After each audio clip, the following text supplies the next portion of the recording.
அதிசய காரிய சித்தி தாயே ஓம் வாராகி நமோ நமக. அனைவருக்கும் வணக்கம். நான் உங்கள் தோழி கலை. இன்னைக்கு நம்ம சேனல்ல ஆருத்ரா தரிசனம் அன்று செய்ய வேண்டிய சிவ வழிபாட்டை பற்றி தான் பார்க்க போறோம். செவ்வாய்க்கிழமை பௌர்ணமி அன்று சிவ ஆலயங்கள்ல ஈஸ்வரனுக்கு ஆருத்ரா அபிஷேகம் நடைபெறும். மறுநாள் புதன்கிழமை ஆருத்ரா தரிசனம் நடைபெறும். திருவாதிரை நட்சத்திரத்தை தான் வடமொழியில ஆருத்ரா அப்படின்னு சொல்லுவாங்க. சிவபெருமானுடைய நட்சத்திரம் திருவாதிரை நட்சத்திரம். பிறப்பே இல்லாத சிவபெருமானுக்கு எப்படி நட்சத்திரம் வந்தது அப்படின்னு கேட்டிங்கன்னா, சிவபெருமான் இந்த பிரபஞ்சத்தை உருவாக்கிய நாள் இந்த திருவாதிரை நட்சத்திர நாள்ல தான் அப்படின்னு சொல்லப்படுது. சிவபெருமானுடைய பஞ்சபூத ஸ்தலங்கள்ல இந்த ஆருத்ரா தரிசனம் வெகு விமர்சையாக நடைபெறும். அதுலேயும் குறிப்பா ஆகாய ஸ்தலமாக விளங்கக்கூடிய சிதம்பர நடராஜர் கோவில்ல சிறப்பு அபிஷேகங்கள் அலங்காரங்கள் செய்யப்பட்டு ஆருத்ரா தரிசனம் வெகு விமர்சையாக கொண்டாடப்படுது. இதற்கு காரணம் வியாகரபாத முனிவருக்கும் பதஞ்சலி முனிவருக்கும் இந்த திருவாதிரை நட்சத்திர நாள் அன்றுதான் சிவபெருமான் ஆனந்த தாண்டவம் ஆடி காட்சி கொடுத்தாரு. ஈஸ்வரன் காட்சி கொடுத்த இடம் சிதம்பரம் நடராஜர் கோவில். அதனாலதான் ஆருத்ரா தரிசனம் இங்கு சிறப்பாக கொண்டாடப்படுது. அடுத்ததா ஆருத்ரா தரிசனம் அன்று சிவபெருமானை எப்படி வழிபாடு செய்யணும் அப்படின்றத பார்க்கலாம். அன்று சூரியன் உதயமாகறதுக்கு முன்னாடியே எழுந்து குளிச்சு முடிச்சுட்டு பூஜை அறையில தீபம் ஏற்றிய பிறகு விக்கிரகம் லிங்க வழிபாடு செய்யறவங்க அவசியம் அன்று சிவபெருமானுக்கு அபிஷேகங்கள் செய்யணும். குறைந்தது 5 அபிஷேகங்கள் செய்யணும். அதிகபட்சம் உங்களுக்கு எத்தனை அபிஷேகங்கள் செய்ய விருப்பப்படுறீங்களோ அத்தனை அபிஷேகங்கள் சிவபெருமானுக்கு செய்யலாம். வாசனையுள்ள மலர்களால சிவபெருமான அலங்காரம் செய்துக்கோங்க. சிவபெருமானுடைய 108 போற்றிகள் சொல்லி கொன்றை மலர் வில்வ இலைகளால அர்ச்சனை செய்யணும். அன்று சிவபெருமானுக்கு மிகவும் பிடித்தமான திருவாதிரை களி நெய்வேத்தியமாக செய்து வைத்து வழிபாடுகள் செய்ய தொடங்கணும். வறுத்த அரிசியை பொடி செய்து அதுல வெல்லம் ஏலக்காய் கலந்து இந்த திருவாதிரை களியை தயார் செய்வாங்க. இந்த திருவாதிரை களியை ஏன் சிவபெருமானுக்கு அன்று நெய்வேத்தியமாக வைக்கணும் அப்படின்னா இதுக்கும் ஒரு வரலாறு இருக்கு. சேந்தனார் அப்படின்ற ஒரு விறகு வெட்டி சிதம்பரத்துல வாழ்ந்துட்டு வந்திருக்காரு. அவர் தீவிர சிவபக்தர். தினமும் விறகு வெட்டி வர காசுல ஒரு சிவ அடியாருக்கு உணவளித்த பிறகுதான் இவர் சாப்பிடுவாரு. ஒரு நாள் நல்ல மழை பெய்ய ஆரம்பிச்சிருக்கு. வெட்டி வச்ச விறகுகள்லாம் நனைஞ்சு போச்சு. அதனால அவரால் விற்க முடியல. அன்னைக்கு அவர்கிட்ட காசு இல்ல. யாராவது சிவனடியார் வந்தா என்ன சாப்பிட கொடுக்கறது அப்படின்னு யோசிச்சுட்டு இருந்திருக்காரு. இந்த சமயத்துல சிவனடியார் வேடத்துல சிவபெருமான் அவங்க வீட்டுக்கு வராரு. அவர் வீட்டுக்கு வந்ததும் என்ன செய்யறதுன்னு தெரியாம அவருடைய மனைவி உடனே வீட்டுல வச்சிருக்க அரிசியை வறுத்து அதை பொடி செய்து வெல்லம் கலந்து அதை ஒரு களி மாதிரி கிண்டி சிவனடியாருக்கு உணவளிச்சிருக்காங்க.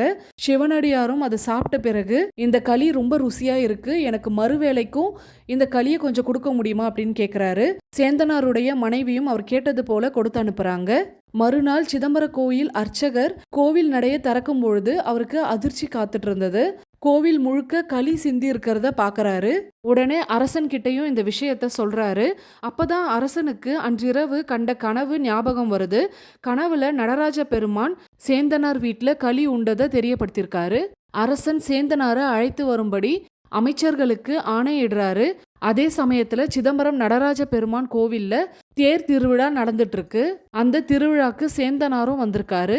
சிவபெருமான தேர்ல அமர்த்திய பிறகு அரசரும் மற்றவர்களும் சேர்ந்து அந்த தேரை இழுக்கிறாங்க. மழை காரணமாக தேரினுடைய சக்கரம் மண்ணில் புதைந்து கொஞ்சம் கூட தேரை அசைக்க முடியாம ஆகுது. இத பார்த்த அரசர் மனம் வருந்தி நின்றுட்டு இருக்காரு. அந்த சமயத்துல ஒரு அசரீரி கேக்குது. சேந்தா நீ பல்லாண்டு பாடு அப்படின்னு அந்த அசரீரி சொல்லுது. அதற்கு சேந்தனார் நான் ஒன்றும் அறியாதவன், என்னால எப்படி பாட முடியும் அப்படின்னு சிதம்பரம் நடராஜ பெருமான் கிட்ட வேண்டி கேட்கிறாரு. அந்த சமயத்துல சிவபெருமான் சேந்தனாருக்கு காட்சி கொடுத்து சேந்தனார் ஈஸ்வரனுடைய அருளால திருப்பல்லாண்டு பாடல்கள் பாட ஆரம்பிக்கிறாரு. இதுல மொத்தம் 13 பாடல்கள் இருக்கு.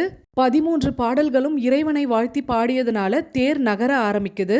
இந்த நிகழ்வை ஆச்சரியமாக பார்த்து கொண்டிருந்த அரசரும் சிவனடியார்களும் சேந்தனாருடைய காலில் விழுந்து வணங்குறாங்க. அரசரும் அவர் கண்ட கனவை சேந்தனாரிடம் சொல்றாரு.